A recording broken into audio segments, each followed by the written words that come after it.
Hi, I'm Kathy Callahan, and I'm going to talk to you about evidence-based practice concerning multiracial clients.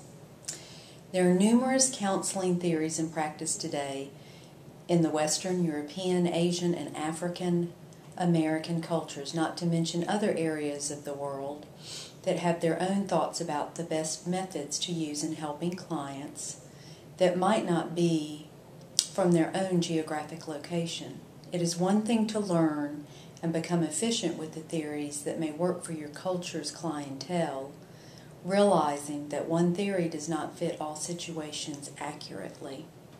It is quite another when you add the dimension of multicultural clients, because with that comes differences in racial, ethnic, and cultural groups.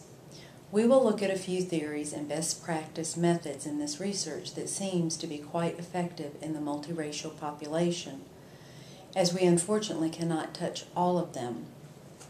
One common theme running through all counseling literature, including multiracial best practices, is that of establishing good helping skills, which are considered part of client-centered perspective. Those wanting to counsel in the multiracial population need to master fundamental communication principles as well as utilize basic counseling skills. Skills such as establishing an effective helping relationship are seen as a critical component to counseling. These skills include empathetic understanding of your client's situation, being non-judgmental, and supportive of purpose, goals, and outcomes. The author maintains that this empathic communication is a skill that connects transracial and transcultural relationships. In earlier training of counseling, multicultural techniques were not part of the training, and as such, when clients were seen, they were seen as different. They were seen as pathological and encouraged to change. As we continue to broaden our scope of knowledge and glean more through research studies focused on best practice counseling, we grow better able to understand and counsel people of different origins. The author of a redefinition of multicultural counseling points out that using a theory that looks at all individuals as having unique characteristics and sharing a common thread, being human, makes all counseling multicultural. The study encourages that best counseling is achieved when the therapist learns who they are through self-knowledge, as well as understands the worldview that is prevalent in all hemispheres today. As the counselor engages in self-knowledge, it allows him or her to both understand and appreciate diversity in clients. Accepting and valuing ourselves as unique makes us capable of viewing the fullness of our own clients. In another study, self-examination of our way of thinking, viewpoints, behavior, and beliefs and biases has been shown to help us be culturally self-aware and not assume that everything is universal and just. It has been said that how well you are aware of your own worldview and understanding and acceptance of the worldview of the client will determine your effectiveness as a multicultural counselor. Existentialism has been used as well to effectively counsel multiracial clients. Meaning, isolation, and identity are all factors that are dealt with in existential therapy.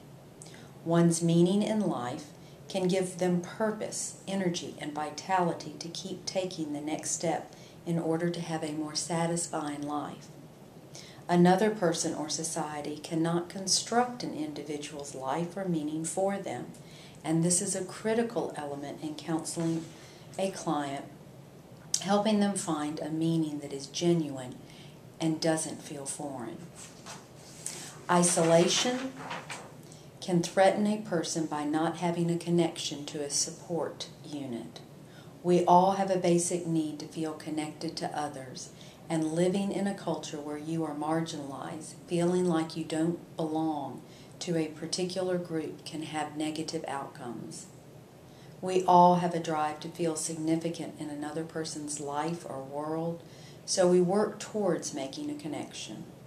Solution-focused therapy is another good practice, as one of the goals is to connect the client with his or her context, making them feel less isolated and giving them a sense of belonging. Counselors who work with helping clients get connected in their community will produce positive outcomes. Finding one's identity is encapsulated in the past, the present, and the future simultaneously. The goal of therapy is to help the client take the past, present, and future and frame aspects of them in a positive light. This provides clients with a way to navigate in their present moment along their journey in life and allow outcomes and meaning to always be yet to be determined. The goal within this therapy is to help clients establish a life of freedom as they recognize they have choices in making decisions for themselves, knowing that with these choices come consequences both rewarding and as well problematic. Rollo May understood that a person was born with a unique set of features including skin color, sex, language of origin, and experiences of sorts. He believed that although we are born with these particular things, they do not have to define us. We are fully capable of making our own destiny. We should encourage clients to look for a balance in life, because too much freedom negates our culture as well as our reality, but not enough freedom will make our clients' journey in life very mundane and possibly dysfunctional. This can be difficult with messages from their new culture, but they should not fall prey to being defined by what historically has been given negative feedback to those of different cultures.